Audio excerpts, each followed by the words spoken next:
But the premise of Jesus saying to love God was not, I can put this off on someone else.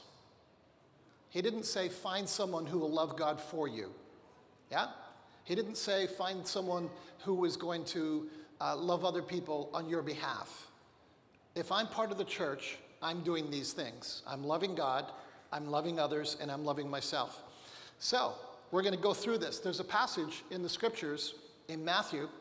It says, hearing that Jesus had silenced the Sadducees, the Pharisees got together, and one of them, an expert in the law, tested him with a question. I have no clue why the Pharisees, which is a political party that was ultra-religious, or the Sadducees, which was a political party that was very liberal in their belief structure, didn't believe in miracles, didn't believe in the resurrection. And these two political parties, religious sets, kept testing Jesus, and every time they asked a question, Jesus had a crazy answer, like a crazy good answer that just shut him up every single time. And the Sadducees have just come up with a trick question that they thought is going to get them. Jewish tradition is that if you're the oldest son, like I am, oldest man in your family, and I marry Sandra and I die, Sandra then marries my brother Richard. Well, he's not going to like that. Sandra's probably not going to like that. And then if Richard dies, my brother Brian, well, he's nice, but probably no. And so they went to him and said, like, so what happens if that goes and there's like 5 brothers and they all die? Who's she going to be married to in heaven? That's their trick question. And Jesus said, well, first of all, you guys don't even believe in a resurrection, so like, what's up with you guys?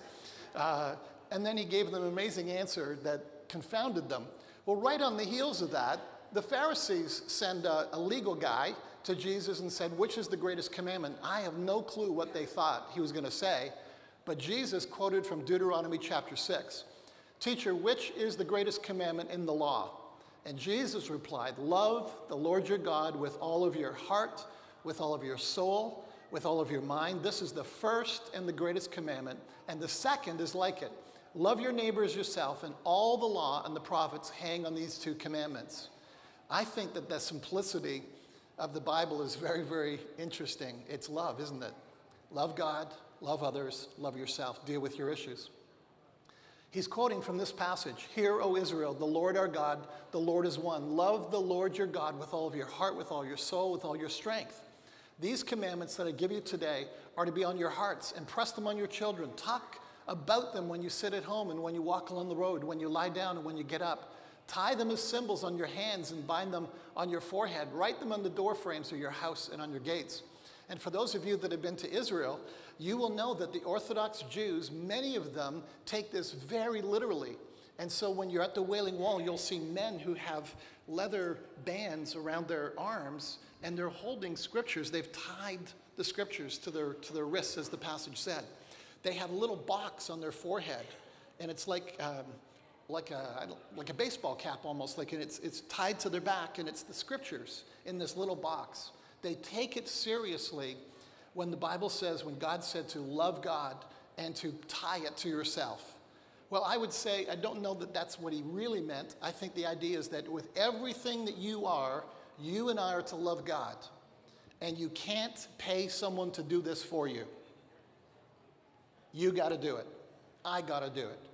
And if I do it, and you do it, and you do it, and everyone does this, well, God bless, but we're going to have an amazing church, and we're going to have an opportunity to be affecting our community. We're going to have an opportunity to affect Toronto, because what Toronto needs, what every single city needs, what Jesus said everyone needs, is to see people who actually know how to love, know how to care, know how to be nice to each other.